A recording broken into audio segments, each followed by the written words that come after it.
MTD are in Glasgow today at the AFRC. Now, Steve, you've been supporting this fantastic facility now for many years. I believe you were one of the first machine tool manufacturers to support this facility. Why is it so important to you?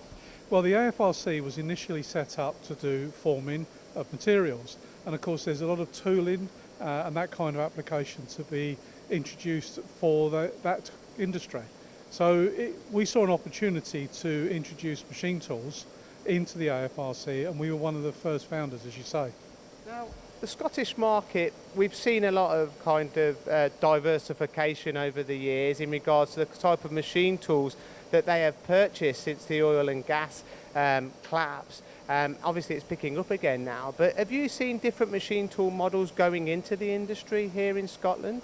Yes, Scotland in the past has been oil and gas, a lot of electronics and that kind of thing, small aluminium components, but they embrace technology exactly the same as anywhere else in the UK, anywhere else in the world, in fact. But what we want to do here at the AFRC is to be local to Scottish manufacturing and make sure that, particularly in the oil and gas where it is coming back slowly but surely, that there is a competitive edge for the manufacturing companies in Scotland.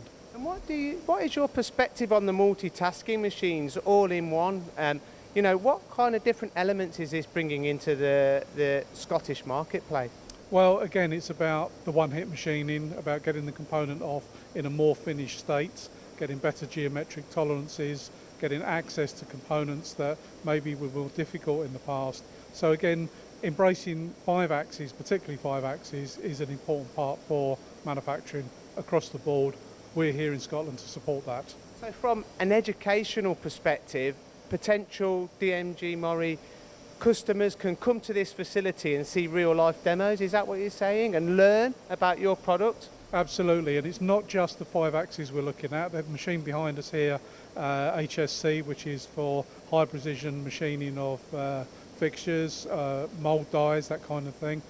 We've also got turning applications here, looking at relatively small parts up to bigger parts for the oil fields. So across the board, again, we can support from this centre.